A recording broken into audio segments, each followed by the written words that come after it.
Hello everyone, this is Serious Trivia and welcome back to part 2 of our Shi Xie Let's Talk Lore series. In part 1, we introduced Shi Xie by looking at his family and his teacher to gain some insight into his character.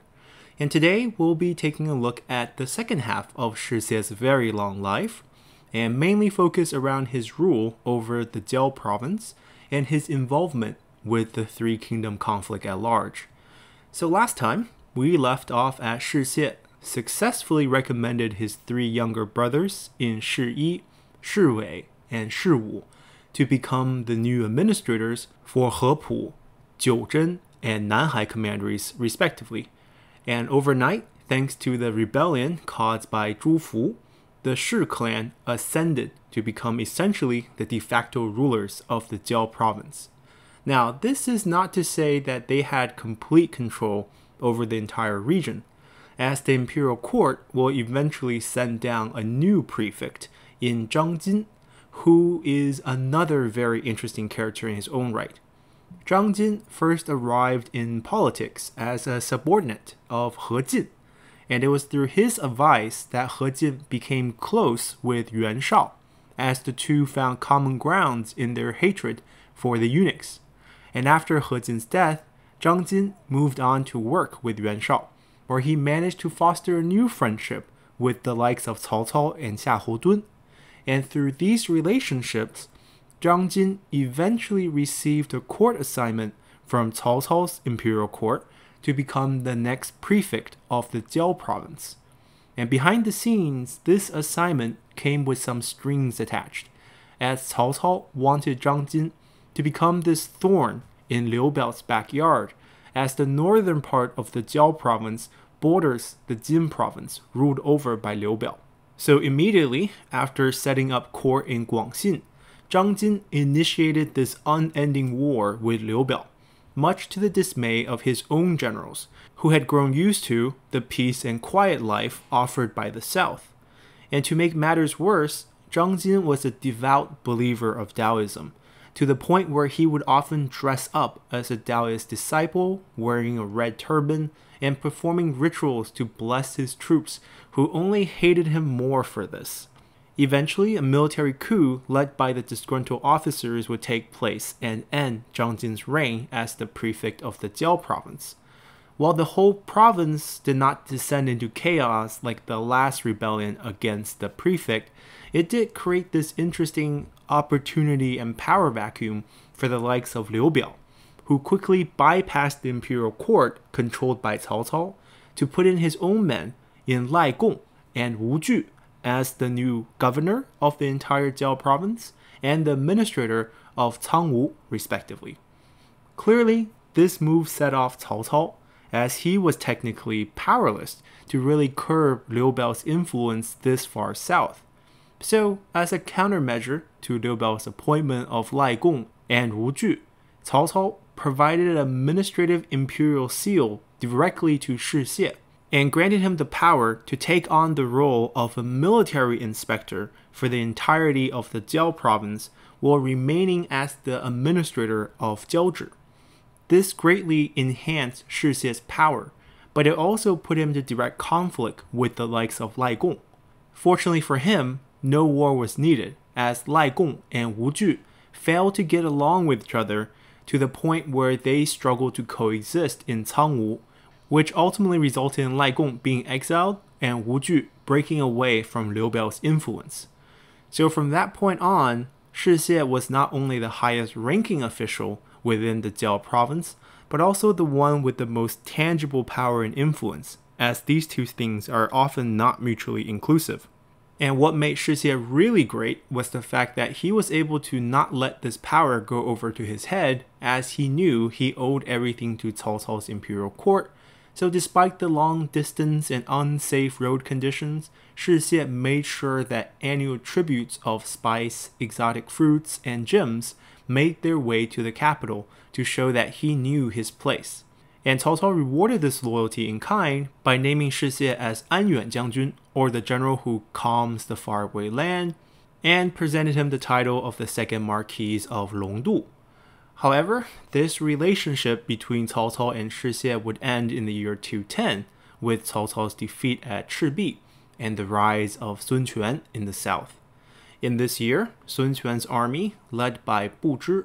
would arrive to take control of the Jiao Province, and seeing that the tides have changed, Shi Xie quickly adapted as he swore loyalty to Sun Quan and shifted all his tributes to Sun Quan as well, on top of sending his oldest son, Shi Xin, to Sun Quan's court as a political hostage. Then for the next few years, Shi Xie would work with Bu Zhi to establish control over the Jiao Province for Kingdom of Wu, as they removed the uncooperative Wu Ju from the picture. And as a way to show appreciation to Shi Xie for all his cooperation, Sun Quan grants him the title of General of the Left, and from that point on, Shi Xie would work even harder in Wu's interest, as he played an instrumental role in convincing many of the neighboring administrators within Liu Bei's controlled Yi province to rebel in the aftermath of Liu Bei's death around 223, which is what led to the infamous Nanman Rebellion led by Meng Huo. And it was at this point, at age 87, Shi Xie would reach his peak in life, as Sun Quan would grant him the titles of General of the Guards and the Marquis of Longbian. And in 3 years' time, Shi Xie would finally die at an old age of 90, ending his 40-year reign over the Jiao Province. And even though peace was an elusive concept in such a turbulent time, Shi Xie was able to make the Jiao Province a paradise and safe harbor for many of the scholars escaping the wars in the north. And some of these included the likes of Yuan Hui, who was a cousin to Yuan Huan, who was a key administrator working for Cao Cao. And it was through many of his corresponding letters with the likes of Xun Yu that we're able to learn so much about Shi Xie's reign in the south. And then you have many others, up to hundreds of famous scholars who have escaped the war from the north, including the likes of Xu Jing, who is a cousin to the very honorable Xu Shao from Sun Ce's lore series, who would eventually to go on to become a Grand Excellency of the Shu Han court after a brief respite inside the Jiao province. And you also had others like Xue Cong, who would eventually go on to become a grand tutor for Sun Quan's court as a teacher for Sun Quan's heir, Sun He. And then you have others like Mo Zi, who would eventually become China's first Buddhist scholar, studying some of the Buddhist texts that were coming in through the naval silk trade.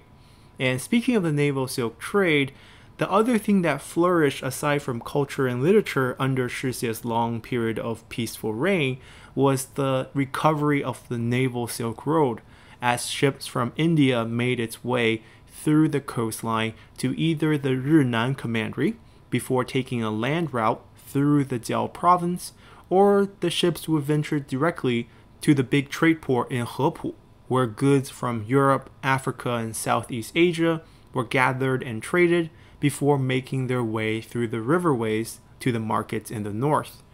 And this high level of trade allowed Shi Xie to accumulate an immeasurable amount of wealth, as he made sure his clan was decked out in splendor, as some would say his carriages and entourages would rival that even of the emperors,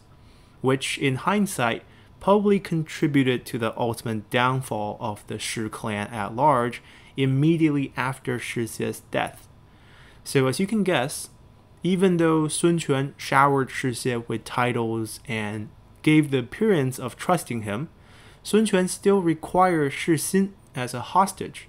So this level of trust was really only skin deep, as having this very influential and powerful clan in control of this very valuable piece of land is always a concerning matter for any vassal master. So immediately after Shi Xie's death in 226, with this patriarch of the clan gone, Sun Quan would send Lu Dai to the Jiao province in an effort to split this province in two. New commanderies called Gouliang and Zhuya were carved out from the key trading commandery of Hepu, as Hepu itself, Yulin, Cangwu, and Nanhai were now reclassified and given over to the newly created Guangzhou or Guang province, which is still what this area is called today. And then the land of Jiaozhi, Jiuzhen, Rinan, and these two tiny commanderies created off of Hepu in Zhuya and Gaoliang became what's called the new Jiao Province. And this was obviously a move designed to weaken the Shi Clan's influence,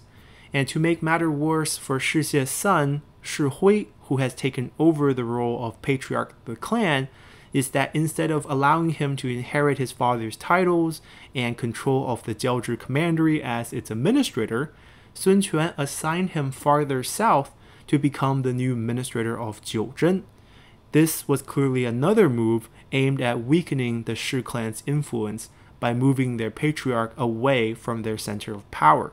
And this would eventually become the final straw for Shi Hui, as he would decide to gamble his family's influence in a move to break away from Sun Quan's control.